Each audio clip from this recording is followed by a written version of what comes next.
At my wife's father's will reading, my wife smirked at me and said, "My father left me all his money, so don't expect a dime." The lawyer quietly smiled and slid a folder across the table. "Actually, you might want to read this first." My wife's smirk vanished as she turned the first page.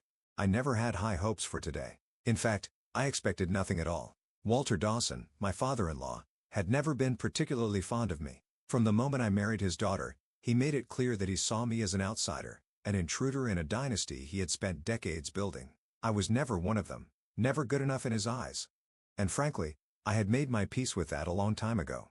But my wife, Marissa, was a different story. She was the golden child, the cherished daughter, the one who could do no wrong. Spoiled since birth, she had always carried herself with the entitled confidence of someone who knew the world would bend to her every whim. She assumed. No, she knew. Her father's wealth would be hers the moment he was gone. And today, as we sat in the cold, dimly lit office of Grant & Fisher law firm, that smug certainty was written all over her face. The conference room smelled of polished wood and old paper. A long mahogany table stretched between us and the executor of the estate, Mr. Fisher, a man with silver-rimmed glasses and a perpetual look of indifference. He cleared his throat, shuffling the thick stack of documents in front of him. "Thank you for coming," he began, his voice smooth and rehearsed. "As you are aware, Mr. Dawson's estate is to be distributed according to his final wishes." I kept my expression neutral. I wasn't here to fight for scraps or entertain illusions of receiving anything. Marissa, however, sat forward, her manicured nails tapping rhythmically on the polished wood. The corner of her lips curled in an irritating smirk. She was dressed to impress, her designer dress hugging her frame, her jewelry sparkling under the overhead lights. She wore wealth like armor, but I knew the truth beneath the surface. The expensive clothes, the extravagant lifestyle, she couldn't afford any of it. Not on her salary. She was already spending money she didn't have. She leaned closer to me, her voice dripping with amusement. "You might as well tune out, sweetheart. Daddy left me everything." I said nothing. I wasn't here to argue. If she wanted to gloat, I'd let her. Mr. Fisher adjusted his glasses and continued reading. But something was off. Marissa's smug grin didn't fade. It grew. She wasn't even listening. She was waiting for me to react. And then, the bombshell dropped. The inheritance was transferred to Marissa 6 months prior to Mr. Dawson's passing, as per his request. I stiffened. The words took a second to register. Transferred, 6 months ago. I turned to Marissa. Instead of shock or even satisfaction, she laughed. "Oh, you're just now catching up?" she said, shaking her head. "Yeah, I already got the money and spent it." I just stared at her, my blood running ice cold. She wasn't gloating over inheriting wealth. She was mocking me because she had already burned through it. But Mr. Fisher wasn't fazed. If anything, he looked amused. That was the first thing that made me pause. Then, with a measured motion, he reached into his briefcase, pulled out a thick folder, and slid it across the table toward Marissa.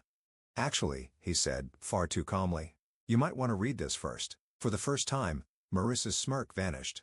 Her perfectly manicured fingers hesitated before grabbing the folder. She flipped open the first page, and as she read, her confidence drained. Her eyes moved rapidly over the words, her expression shifting from arrogance to confusion, then to something that looked suspiciously like fear. I watched, fascinated. Her hands, always steady, trembled slightly as she turned the next page. "What is this?" she stammered. Mr. Fisher took his time responding, crossing his hands neatly on the table. "Your father wasn't a fool, Mrs. Dawson," he said smoothly. "He suspected you might try to access the estate prematurely, so he put certain safeguards in place." She looked up at him sharply. "What kind of safeguards?" Mr. Fisher adjusted his glasses. "A dummy inheritance. A false trust with specific conditions. The money you received 6 months ago." He tilted his head. "It wasn't the real inheritance." I felt my breath catch. Marissa sat frozen. "A test?" she whispered, her voice barely audible. I leaned forward. My interest suddenly piqued. "So, you're saying the money she spent was never hers to begin with?" Mr. Fisher nodded. Marissa's chair scraped loudly against the floor as she shot up. "You're lying!" she shrieked, her voice an octave higher than before. I spent it all. The vacations, the luxury apartment, the jewelry." Mr. Fisher remained unmoved. With practiced ease, he slid another document across the table. Marissa hesitated before looking at it, but when she did, her face drained of color. "What is this?" she asked again. But this time, there was no bravado, just pure, unfiltered panic. Mr. Fisher didn't blink. "A court order freezing all remaining assets linked to the stolen trust." For the first time in years, I saw a real fear in my wife's eyes. She reached for her phone with shaky hands. I need to. I need to call someone. But before she could press a button, Mr. Fisher spoke again. That won't help you. Marissa's breathing turned erratic. Her entire world was collapsing, and she knew it. She turned to me, eyes wide, desperate. You can't let them do this to me. I just smiled. You did it to yourself. Then she did something I never expected. She screamed. A full, rage-filled scream. Right there in the middle of the law office. It was a sound of defeat. Of a woman who had spent years believing she was untouchable, only to realize too late that she wasn't.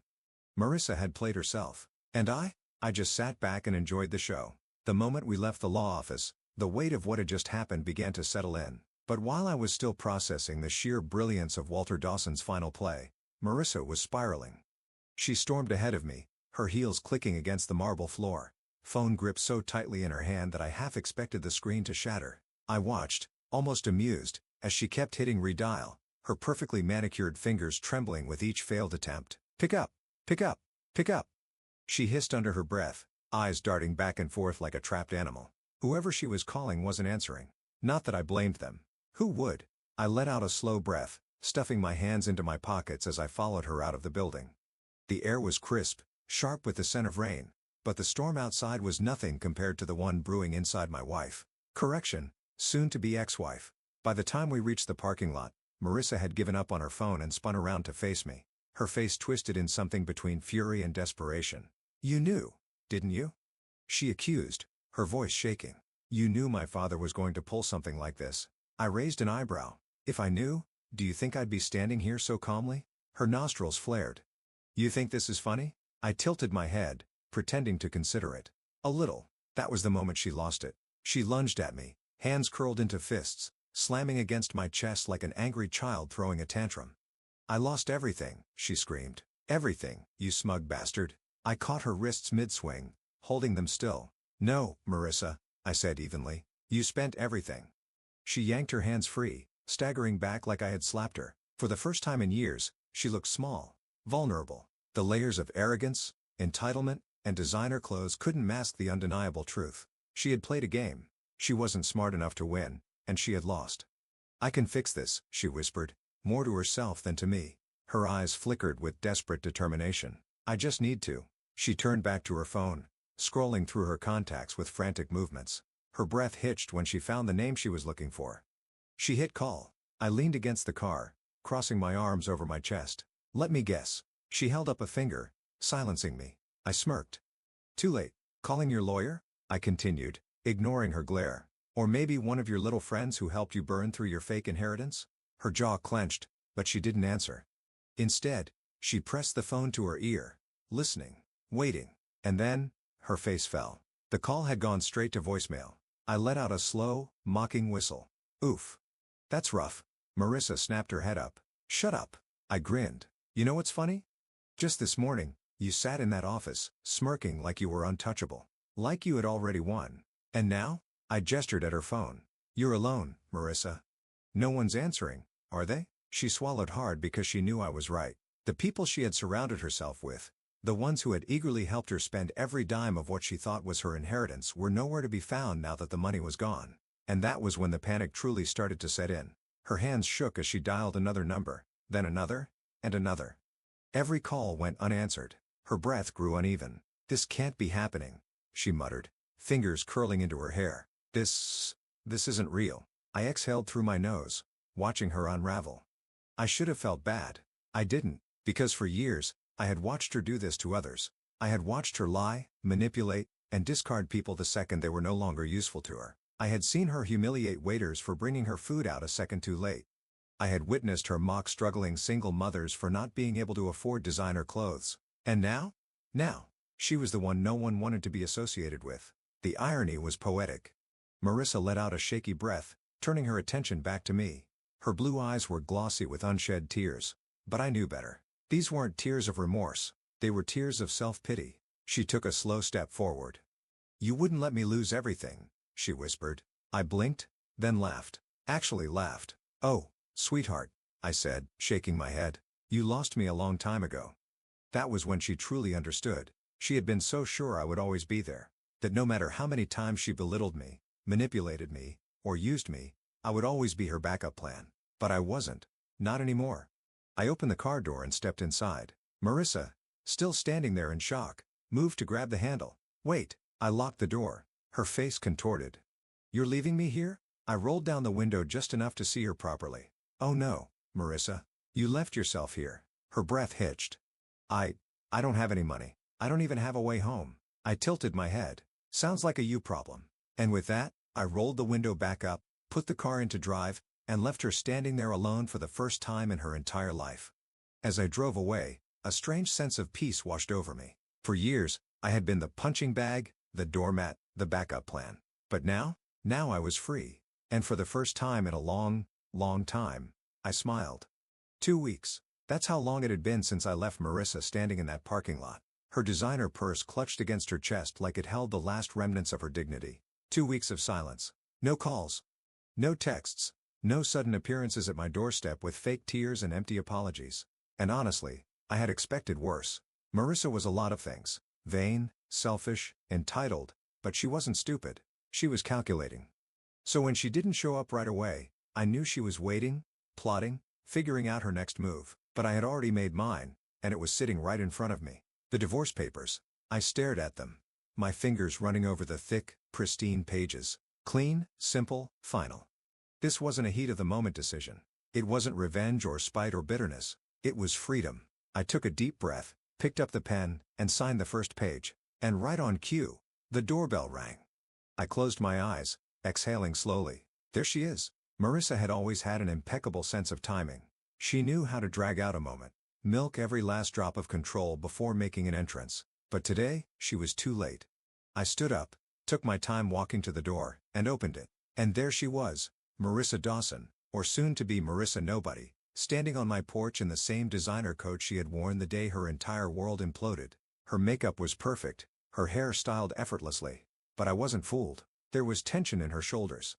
A slight tremor in her lips. She was here for one reason and one reason only. She had nothing left. I leaned against the doorframe. Well, if it isn't my favorite soon-to-be ex-wife. Her jaw tightened. Let me in. I raised an eyebrow. What's the magic word? She inhaled sharply, nostrils flaring, but forced a tight-lipped smile. Please. I stepped aside, gesturing for her to enter. She hesitated, because for the first time in our entire relationship, she wasn't stepping into my house as my wife. She was stepping into my house as an outsider. I could see the realization hit her as she walked past me. She glanced around, her eyes darting to the spot where her designer furniture used to be. The expensive paintings, the ridiculous sculptures she had insisted on buying to impress her equally shallow friends, all gone. Because I had gotten rid of everything that reminded me of her. She turned to face me, arms crossed. We need to talk. I gestured to the couch. By all means. She didn't sit. Neither did I. She cleared her throat. I've had some time to think. I said nothing, waiting. She ran a hand through her hair. Things were set. Mistakes were made. I smirked. Buy things. You mean you laughing while telling me you had already spent all of your father's fake inheritance? Her lips pressed together. That's not what I meant. I nodded. Right? My mistake. Go on. She exhaled, frustration flickering in her eyes. Look, we've had our problems. I let out a sharp laugh. Oh, sweetheart, we didn't have problems. You were the problem. She flinched, but quickly masked it. I just think we shouldn't throw away everything we built together over a misunderstanding. A misunderstanding? That was rich. I folded my arms. Let me get this straight. You drained a fake inheritance, mocked me in a law office, lost everything. And now that you're broke, you want to work things out? She lifted her chin. I never said I was broke. I nodded toward the designer coat. She was clutching a little too tightly. Let me guess, that's the last expensive thing you own. Her fingers tightened around the fabric. Bingo. I sighed, rubbing my temples. You know what's funny? I would have done anything for you once. Her eyes softened as if she thought I was about to fold, but I wasn't. I met her gaze, my voice steady. But now, I wouldn't waste a single second on you. She inhaled sharply. You don't mean that. I laughed. Oh, I do. I walked past her, grabbed the divorce papers from the table, and slapped them against her chest. She grabbed them instinctively, eyes widening. What's this? She asked, her voice thin. I smirked. Your final exit ticket. She flipped through the pages, scanning them frantically, her breath quicker. Shallower. Her head snapped up. You're divorcing me? I shrugged. Figured I'd save you the trouble of plotting some ridiculous comeback plan. She swallowed hard. You already signed it? I nodded. She stared at me like she had never truly seen me before, like she had spent years underestimating me, assuming I would always be there, always willing to clean up her mess, but I wasn't her safety net anymore. She shook her head, taking a step back. "You don't have to do this." I tilted my head. "And what exactly is stopping me?" She was quiet for a long moment. Then, her last pathetic attempt, she sighed dramatically, letting the papers slip from her fingers onto the table. And when she looked up at me again, I saw it. The manipulation. The same old tactics. She took a slow step forward. Then another. Her lips parted slightly, her eyes softening, pleading. "You don't have to do this," she repeated, but softer this time. I watched her lift a hand, her fingers brushing against my chest.